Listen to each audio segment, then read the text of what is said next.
Ngoài kia sương đang rơi nghe lạnh giá, trong lòng anh bao nhớ thương vơi đầy. Màn đêm như khuất lấp giữa bóng tối, bay quanh riêng mình anh tiếc thương một người. Từng tháng năm mình có nhau tình thiết tha, tình ấm nồng. Ngày đi em chia tay để lại anh bao niềm đau sao đắng cay vô vàng. Ngày xưa em khẽ nói sẽ mãi mãi yêu anh, để giờ đây bước đi hững hờ. Giờ mới hay mình mất nhau mình mãi xa, nghe sao lòng xót xa.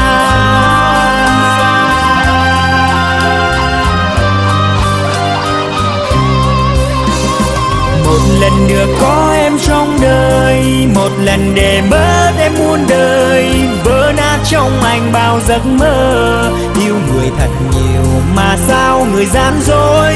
Em mang trái tim anh về đâu, ngồi buồn lại nhớ bao kỷ niệm. Từng giọt sầu rớt trên môi mềm, ký ức bên em không thể quên. Mong một ngày nào bình minh về nắng ấm, xóa hết bao ngày ta cách xa.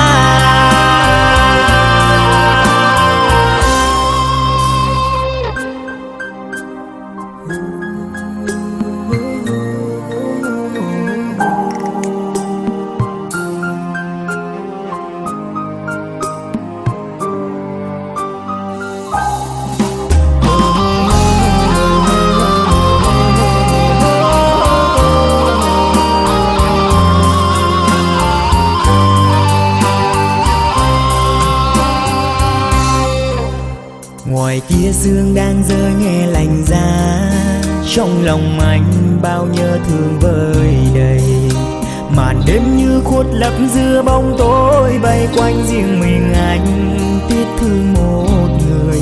Từng tháng năm mình có nhau tình thiết tha, tình ấm nồng. Ngày đi em chia tay để lại anh bao niềm đau sao đắng cay vô vàng. Ngày xưa em khẽ nói sẽ mãi mãi yêu anh, để giờ đây bước đi hững hờ. Giờ mới hay mình mất nhau mình mãi xa, nghe sao lòng xót xa.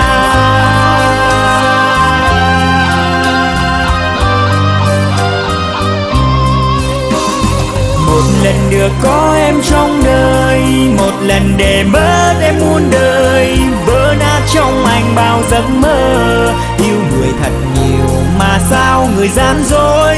Em mang trái tim anh về đâu, ngồi buồn lại nhớ bao kỷ niệm. Từng giọt sầu rớt trên môi mềm, ký ức bên em không thể quên. Mong một ngày nào bình minh về nắng ấm, xóa hết bao ngày ta cách xa.